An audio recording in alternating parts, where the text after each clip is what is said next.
Olá a todos e sejam bem-vindos ao balanço mensal do mês, onde se leu menos cá em casa. Sim, durante o mês de maio lemos muito pouco, no total fizeram 6 leituras cá em casa, é para vocês verem. Eu acho que em 2022, de certeza absoluta que não houve um mês onde tínhamos lido tão pouco, e também não me lembro nos anos anteriores de haver um mês com tão poucas leituras, mas foi o que conseguimos fazer. Concluímos a leitura de seis obras e olhem, pode ser que este mês de junho corra melhor, pelo menos acho que sim, acho que deve correr melhor e deve haver um bocadinho mais de leituras do que houve durante o mês de maio. Mas antes de falar-vos daquilo que verdadeiramente foram essas 6 leituras, quero aproveitar este vídeo também para agradecer-vos do fundo do coração mais uma vez vocês terem aceitado o meu convite e terem participado no projeto que decorreu durante o mês de maio, ou seja, o projeto de ler literatura espanhola durante o mês. Houve da vossa parte uma grande adesão e desde já agradeço mesmo essa adesão. Fico mesmo muito feliz quando eu lanço um projeto e há sempre alguém desse lado, sejam muitas ou poucas pessoas, mas há sempre alguém desse lado que aceita o convite, que aceita o repto e que se junta a mim para participar nesse mesmo projeto. E sendo assim, agradeço mais uma vez essa vontade de se juntarem a mim durante o mês de maio e de lermos literatura espanhola. Fui sabendo, sobretudo por causa de compinchas do Booktube, que foram lendo algumas coisas, mas mesmo assim peço a toda a gente que participou, que tenha lido uma ou mais leituras, o que for, ou mesmo que não tenha conseguido concluir alguma leitura durante o mês de maio de literatura espanhola, que o diga aí em baixo nos comentários, que me deixe ficar aí nos comentários, não só para mim, mas também para quem cusca os comentários, que deixem ficar aí em baixo aquilo que leram, que obras é que leram de autores espanhóis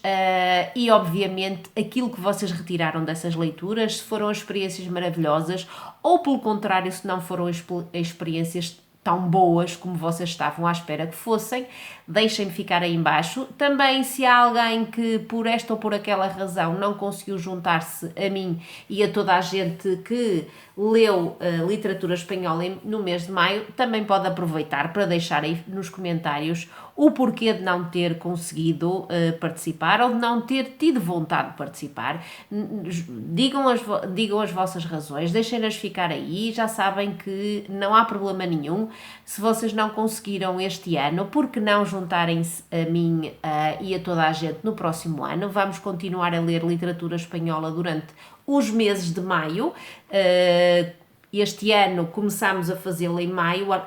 desde nos anos anteriores fazíamos-lo em abril. Eu expliquei as razões pelas quais este projeto migrou para o mês de maio e, sendo assim, no próximo ano cá estaremos mais uma vez em maio para lermos literatura espanhola e para vermos que verdadeiramente do outro lado da fronteira fazem-se coisas boas, faz-se boa literatura, perdão. E também se fazem outras coisas assim boas e suculentas e saborosas, não é, time? Este fim de semana andei assim a trocar umas impressões com a time, com a Patrícia dos Devaneios da time, sobre assim um exemplar do sexo masculino que nos deixa assim fogosas, com algum calor, pedaço de mau caminho, e eu até posso deixar-vos ficar aí a imagem desse pedaço de mau caminho e vocês podem dizer aí em baixo nos comentários se se juntam a mim, se já conheciam, a mim e à Tim e à Patrícia, se já conheciam este pedaço de mau caminho. Se têm mais algum pedaço de mau caminho espanhol que queiram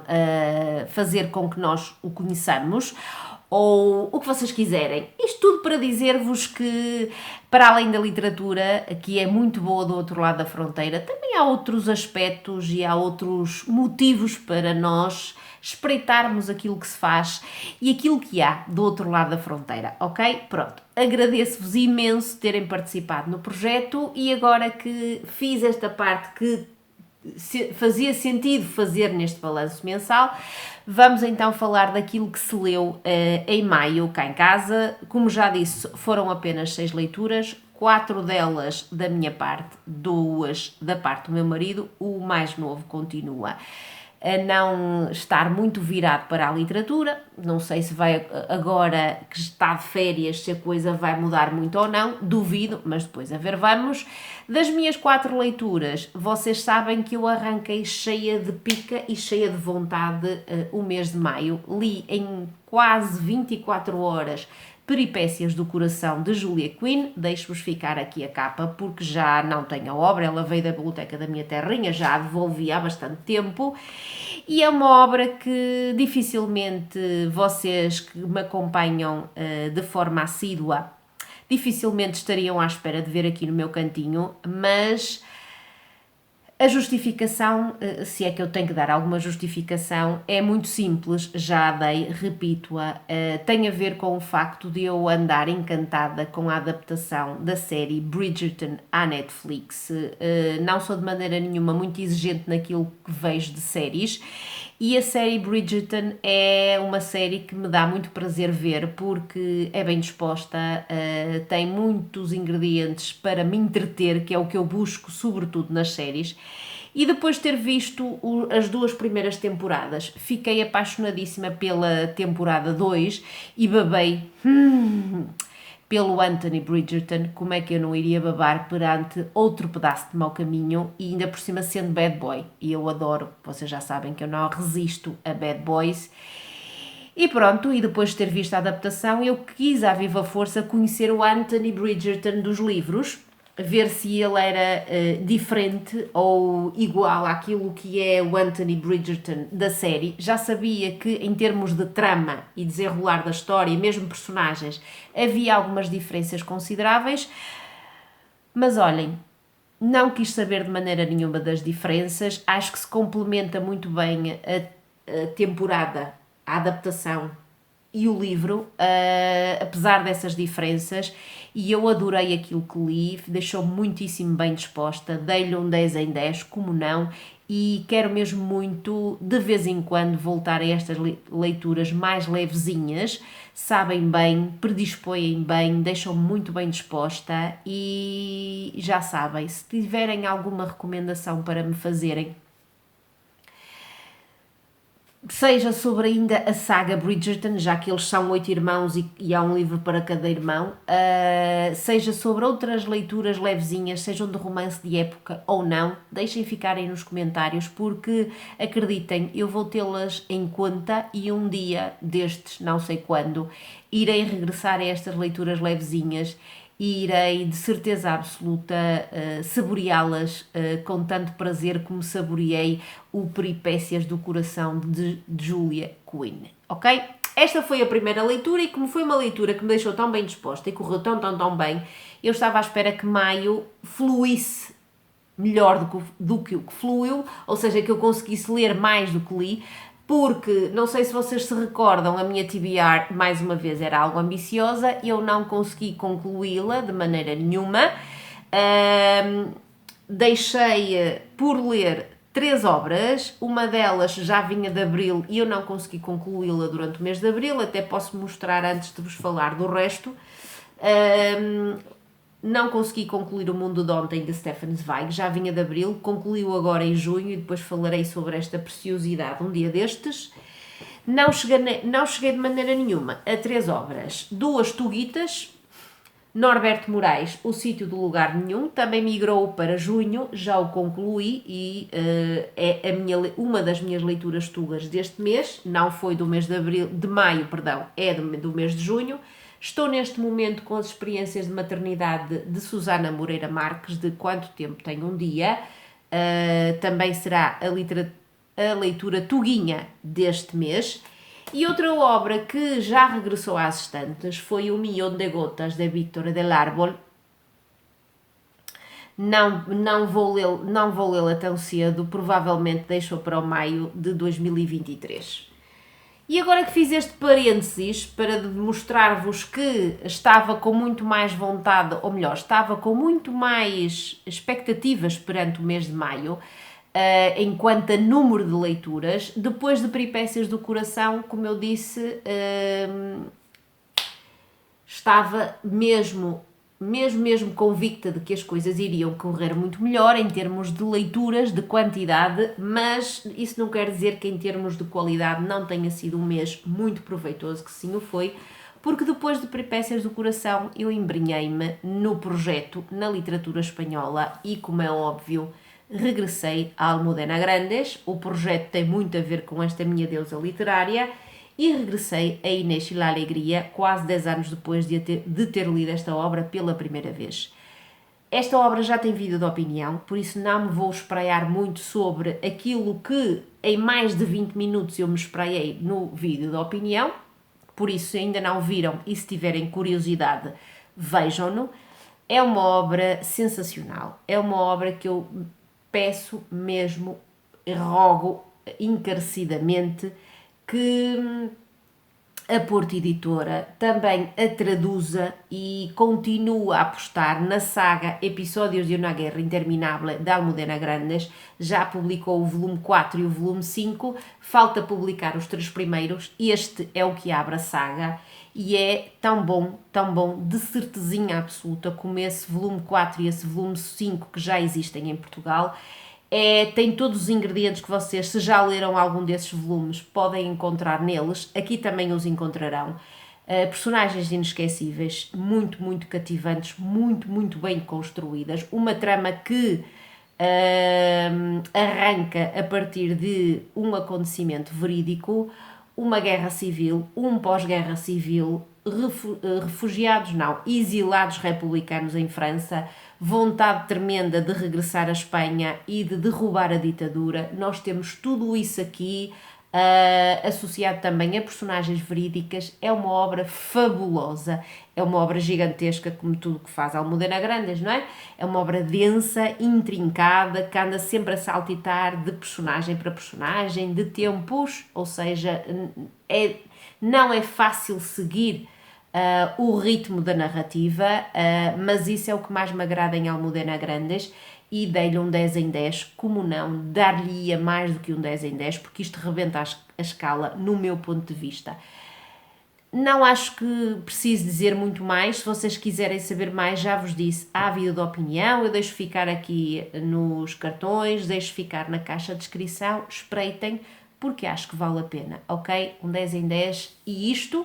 ocupou-me quase todo o mês de maio. Se eu quase não demorei mais de um dia e meio a ler Peripécias do Coração,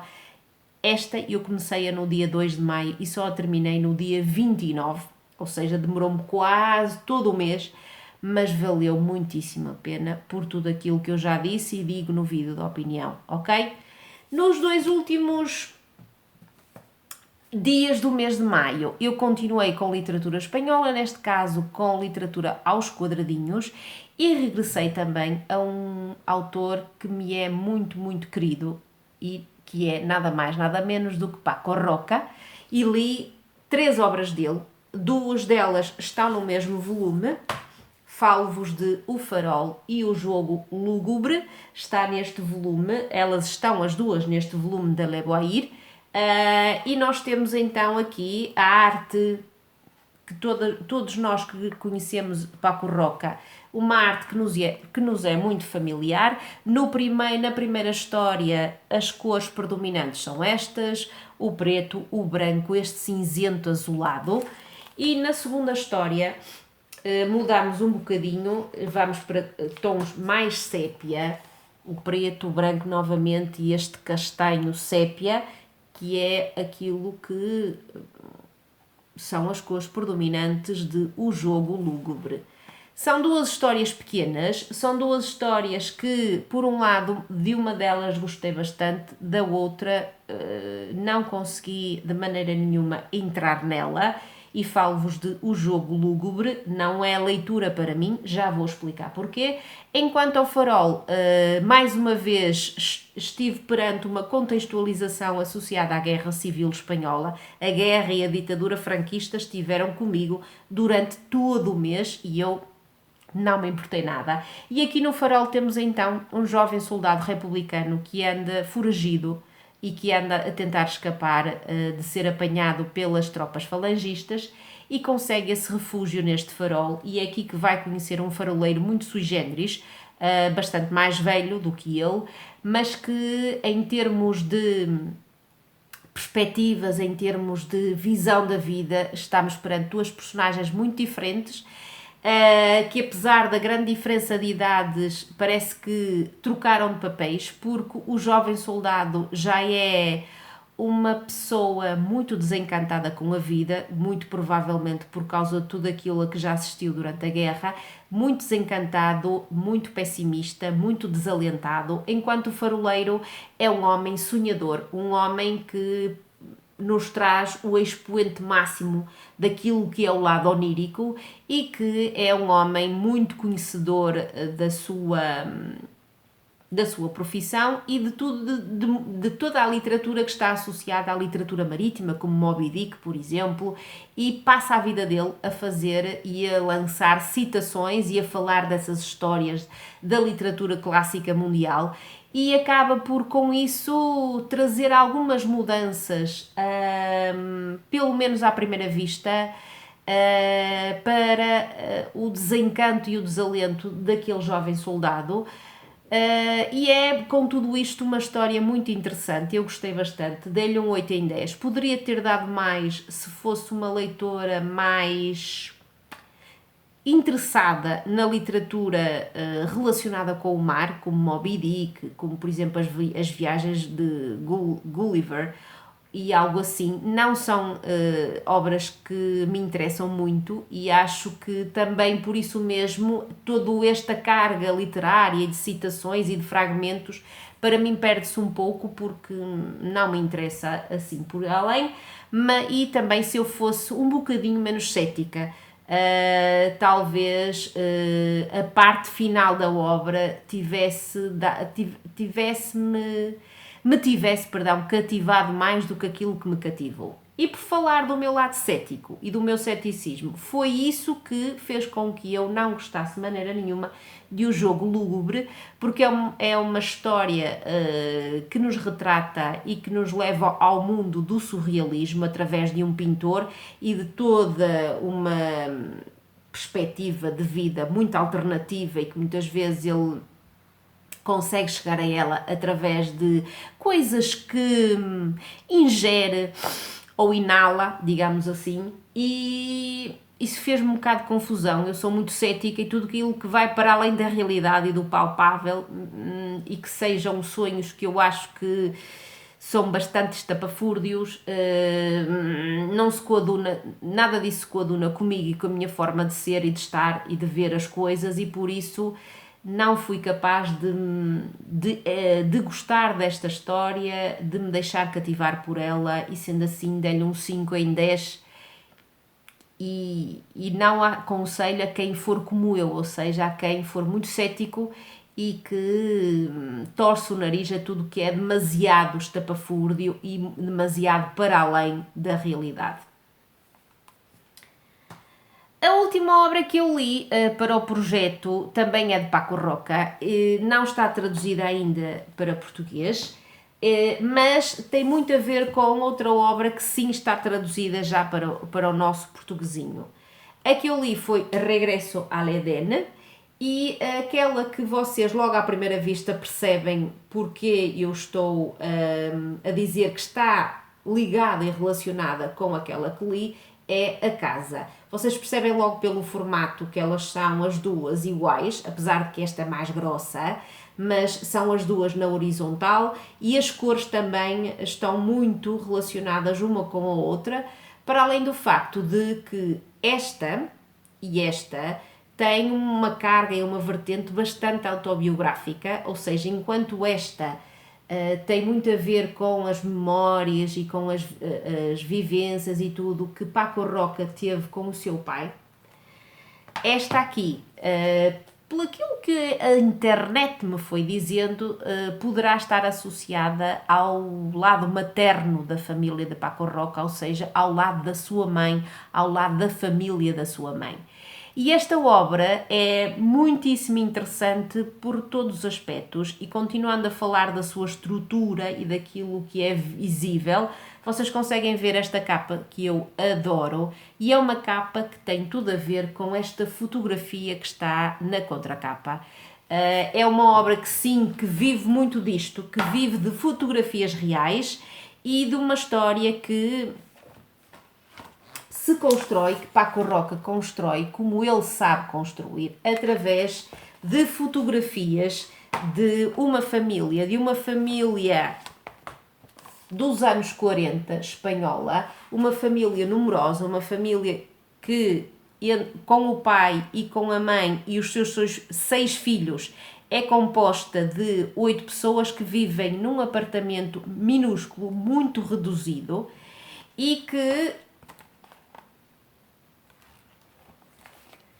nos anos 40, ou seja, mais propriamente em 1946, é o espelho, o reflexo de muitíssimas famílias espanholas que viviam sob o jugo e sob a mão castigadora e castradora da ditadura e da Igreja. Vocês sabem que toda a ditadura de Franco teve ao seu lado e de forma muito, muito íntima o apoio da Igreja. E então nós temos aqui o reflexo daquilo que era a mão castigadora e castradora, por um lado da ditadura e por outro lado da Igreja, porque ambas estavam unidas como unha e carne. E temos então aqui uma família que vive no limiar da pobreza, que muito dificilmente chega ao final do mês com dinheiro para as suas necessidades, mas é uma família que acha que pelas suas atitudes, sobretudo da parte dos pais, sobretudo da parte da mãe, acha que tudo aquilo que a vida lhes dá é aquilo que eles merecem, ou seja, dá a entender que por tudo o que ouvem, por toda aquela propaganda franquista, por tudo aquilo que ouvem na missa e sempre que vão à igreja, percebe-se que há da parte desta família a ideia de que estão a expiar os seus pecados, porque 2 elementos masculinos da família lutaram pelo bando vencido, pelo bando republicano, e então há a ideia de que têm que expiar os seus pecados, há a ideia de que aquilo que ouvem na igreja, aquilo que ouvem da propaganda franquista, é aquilo que merecem da vida. Ou seja, que este viver de uma forma muito remediada, que esta miséria social e moral, que tudo aquilo que foi a mão da ditadura de Franco, ou seja, o espezinhar, o calcar uma sociedade e fazer com que ela aceite as migalhas, as poucas migalhas que a vida lhes dava, tudo isto nós temos aqui muito bem representado e temos também muito bem representado o dia-a-dia de uma família muito remediada que ao domingo ia à praia, nem sempre todos podiam ir, mas iam à praia e era nestes domingos de praia onde eles poderiam respirar um bocadinho mais. Muitas vezes também nesses momentos não havia sempre felicidade, havia discussões, havia ressentimentos, havia o contar os tostões para comprar alguma coisa, mesmo para tirar uma fotografia. E é uma obra que nos faz, assim, de uma forma quase palpável, mais uma vez compreender o quão horrível e o quão castrador é viver debaixo de uma ditadura,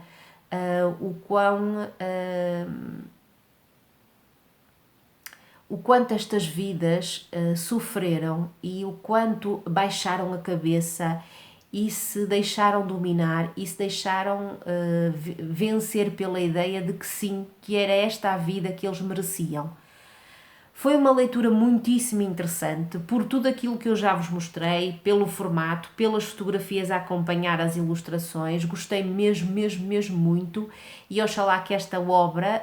chegue o mais rápido possível ao público português. Dei-lhe um 9 em 10, talvez esteja a ser um bocadinho injusta, mas neste 9 em 10 talvez lhe devesse dar uma nota mais positiva, ou seja, uma nota superior, mas foi essa a sensação com que eu fiquei quando a terminei, que deveria dar um 9 em 10. Não sei se há alguém aí desse lado que já a leu,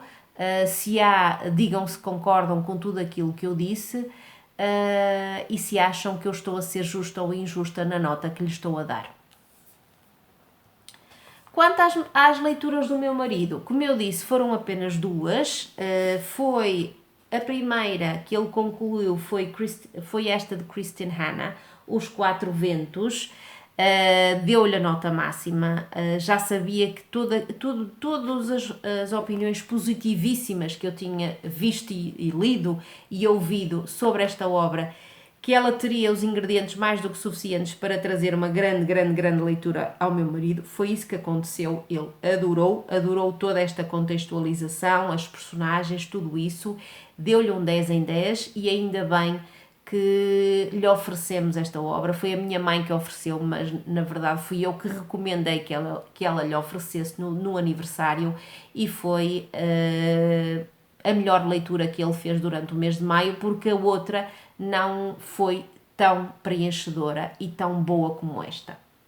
A outra foi para participar no meu projeto, como é normal, não é? Ele tenta sempre participar nos projetos que eu lanço, e este maio não foi exceção, e ele leu esta obra que eu já li em 2018, Dile a Mari que la quiero. É uma história comovedora da Segunda Guerra Mundial, segundo o que diz aqui na sinopse.